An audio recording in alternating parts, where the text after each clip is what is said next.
Alô, gente de todo o Brasil, aonde você estiver, qualquer estado desse país, vai o abraço desse seu irmão em Cristo, Nilson Queiroz, do canal Verdadeira Graça. Talvez você está me vendo pela primeira vez. Eu já estou aí indo para 3 anos que eu estou aí neste movimento, pregando a graça pela qual Deus me libertou, me tirou da prisão. Eu era um prisioneiro, como um pássaro que está dentro de uma gaiola. Ele é cativo e a gaiola é o cativeiro. Então, quando Jesus subiu ao céu, ele levou consigo o cativo e o cativeiro. Então, ele levou aqueles que viviam debaixo da lei, preso pela lei, ele tirou. E o cativeiro era a lei, ele pôs fim. Mas hoje a chamada religião evangélica foi lá e buscou de volta essa prisão. Você vive aí aprisionado debaixo, dentro dessas arapucas, desses curral, desses galpão, dessa sinagoga, achando que esses lugares são lugar, ainda são chamados.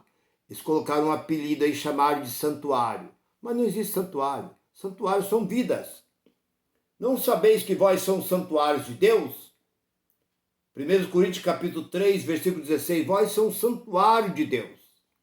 Nós podemos dizer, tem um cântico que diz, não sabeis, sois o templo. Não sabeis, sois o templo. Não sabeis, sois o templo.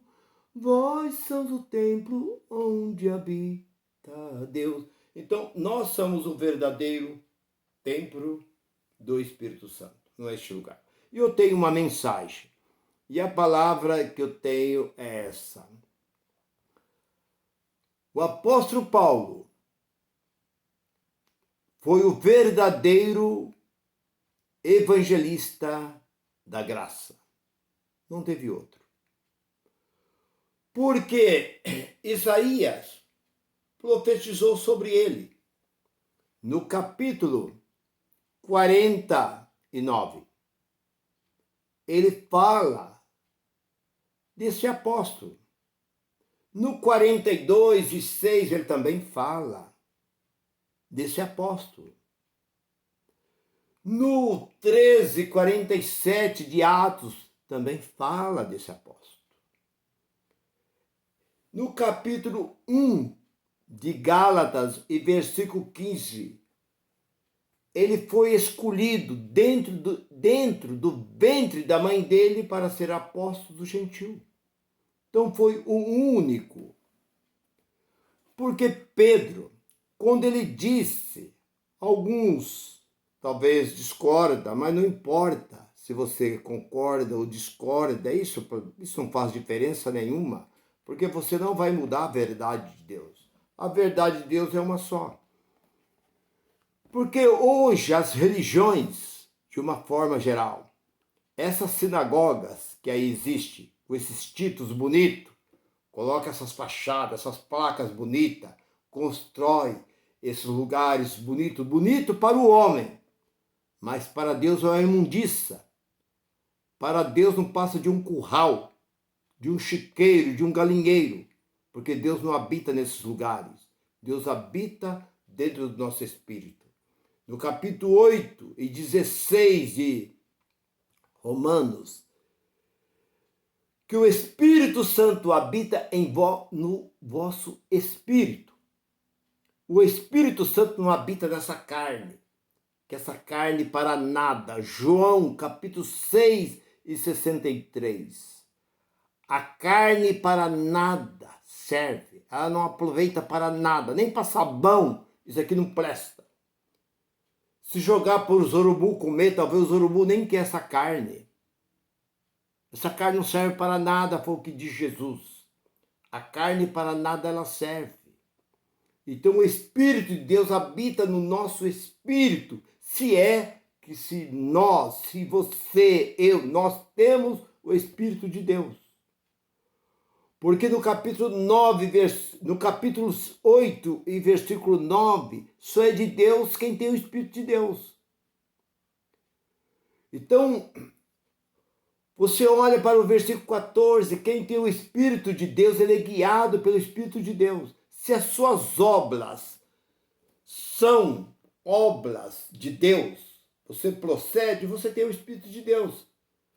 Ninguém pode te julgar. Ninguém pode te apontar o dedo. Se você beber um copo de vinho, se você beber uma cerveja, se você for numa festa, for num baile, for num carnaval, você pode fazer o que você quiser. Ninguém pode te apontar.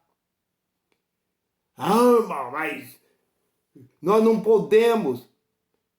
A Bíblia diz que o homem ele é livre, tudo,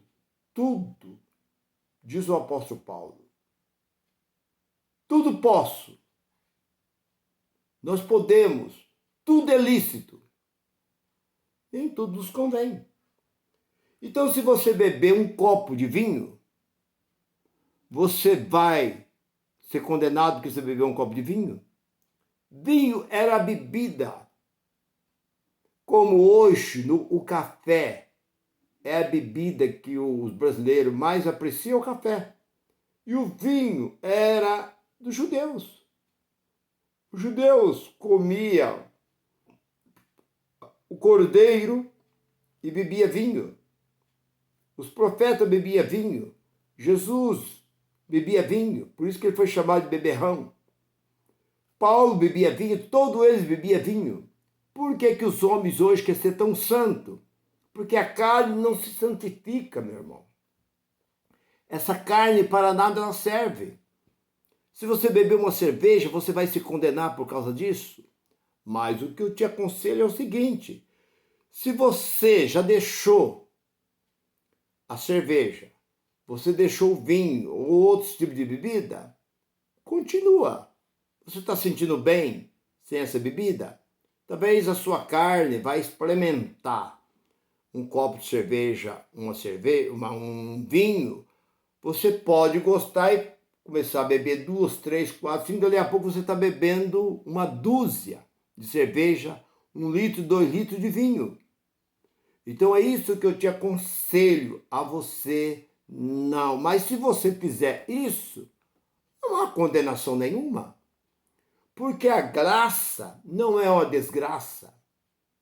Há muitos pastores que estão revoltados com nós que estamos pregando a graça, que diz que nós estamos tirando vocês do caminho. Mas que caminho? Não existe caminho. Cristo vive em nós. Não há intermediário. Jesus disse, no capítulo 14, ele disse para Tomé, eu sou o caminho. Mas hoje ele não é mais. Eu sou o caminho, sou a verdade, sou a vida. Ninguém vai ao Pai a não ser por mim. Mas hoje não é mais ele. Ele não é mais o caminho. Porque o seu ministério acabou. Jesus de Nazaré não é mais o caminho. Hoje, o Espírito Santo, no capítulo 8 e 26 de Romanos, que o Espírito Santo intercede por nós com gemido inexprimível diante de Deus, porque nós não sabemos nem orar, nós não sabemos nem rogar, nem pedir ao Pai. É Ele que intercede por nós. Então nós não temos mais, irmão, você tem que consagrar sua vida. Não existe consagração, meu irmão. Jesus diz no capítulo 26 e 41 de Mateus, o Espírito está pronto. Quando ele voltou, encontrou os discípulos dormindo. Vigiai. Vigiai. Ele não mandou orar, ele mandou vigiar. Pare com essas tolices. Levar o povo e ficar lá nos montes, no meio do mato. Isso é uma tolice. Jesus mandou vigiar. O que é vigiar? É fugir da aparência do mal, fugir do mal. Isso é vigiar. Tem muito mais valor, muito mais sentido para Deus vigiar. E o próprio Jesus disse, o Espírito está pronto. O espírito não se contamina. O espírito é como o peixe de água salgada, que vive na água salgada, mas não se contamina com a água salgada. Quando você tira o peixe, o camarão, lagosta, qualquer, você tira do mar, você tem que colocar sal, porque ele não se contamina. Assim também o espírito não se contamina. Deus, ele não é o pai da sua carne. Deus é o pai do espírito. Hebreus capítulo 12, versículo 9. Pai da sua carne é seu pai biológico. Sua mãe biológica não é Deus, Deus não é seu pai, é pai do espírito. E o espírito está dentro de você, o espírito está pronto. Não existe santificação, justificação pela carne. Sua carne é impura, ela é imunda. A sua carne se contamina, os seus olhos vê.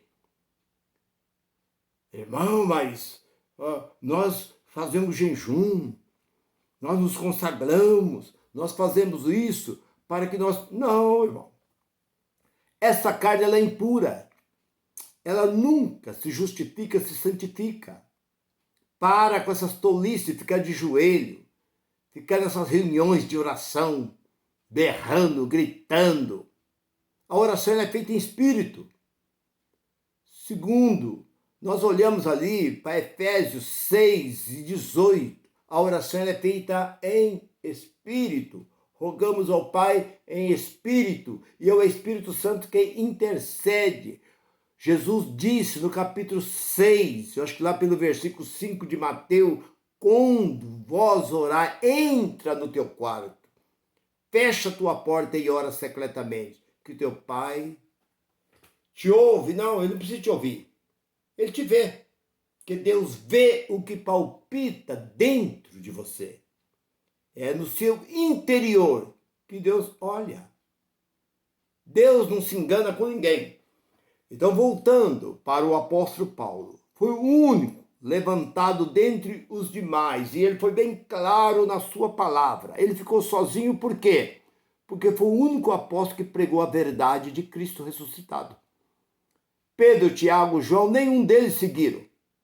Eles continuaram pregando legalismo. É o que vocês pregam. Vocês pregam a maldição, porque a lei é maldição.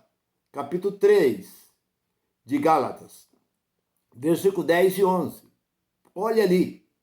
Eu não preciso dizer. É este livro que ele está dizendo. Pedro pregava o quê? Jesus pregou o quê? Jesus pregou a lei.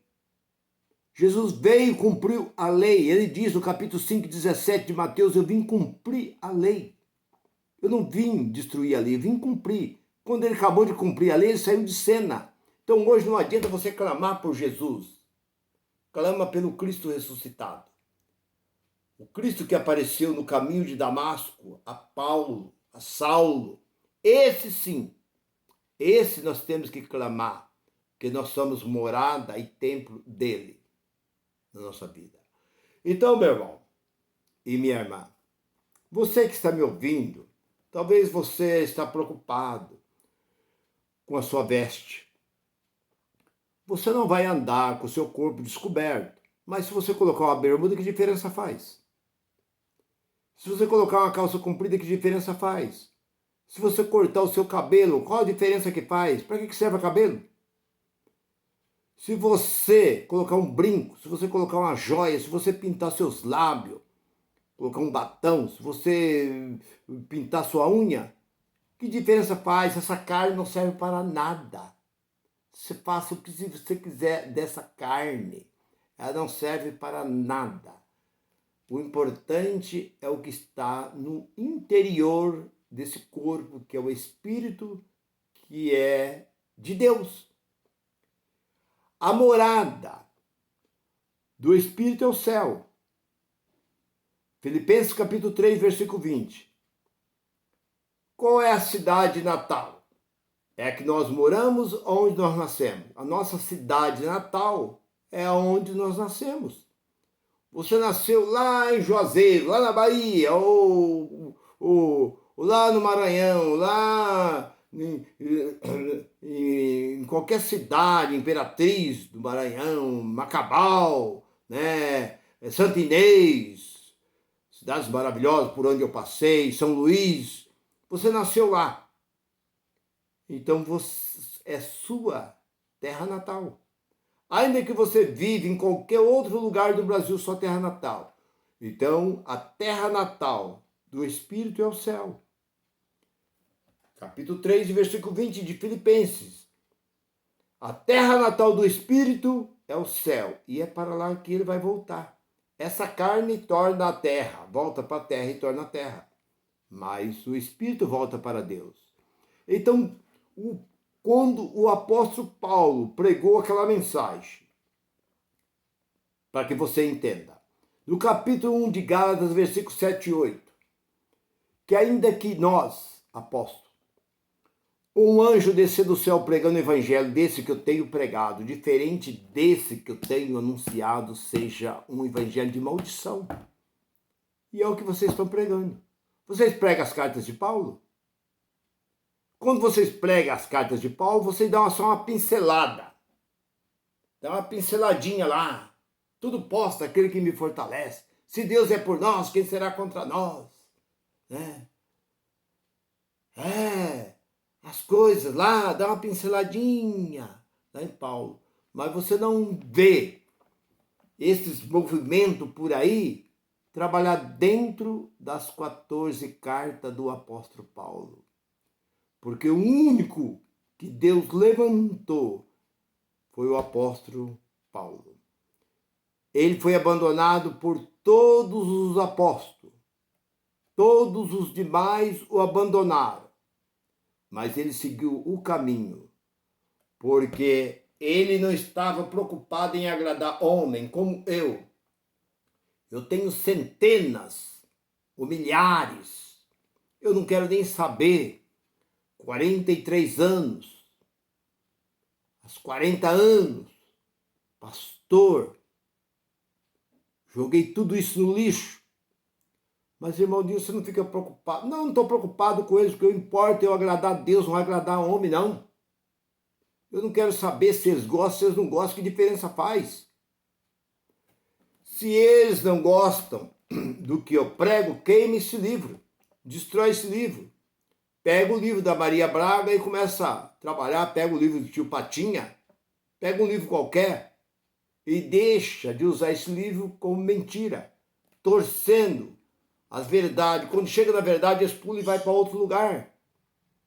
Eles lêem uma coisa e pregam outra.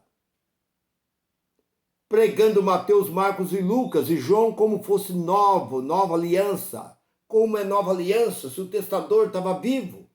Só é Novo Testamento quando o testador morre. Mas se ele estava vivo, como é Novo Testamento? É uma grande mentira. Esses 4 livros faz parte da velha aliança. E é o que eles mais gostam de pregar. É ali, ó, dentro dessas... vai lá em Moisés, vai ali, tal, volta aqui nos 4 livros, é o que eles gostam de pregar. Mas o que eu estou falando é o que o apóstolo Paulo pregou. Dizendo que se qualquer um pregar o evangelho diferente desse que ele ensinou pelo Espírito Santo, pelo Cristo ressuscitado, seja anátema, seja o evangelho de maldição. Então, meu irmão, minha irmã, se você está me ouvindo neste momento, está gostando dessa mensagem, curte essa mensagem. Curte essa mensagem, divulga essa mensagem para os seus amigos, para os seus companheiros. Porque Deus, Ele trabalha na nossa mente. É aqui dentro que Deus trabalha. E Ele vai te abrindo o entendimento e você vai conhecendo que o apóstolo Paulo é o único.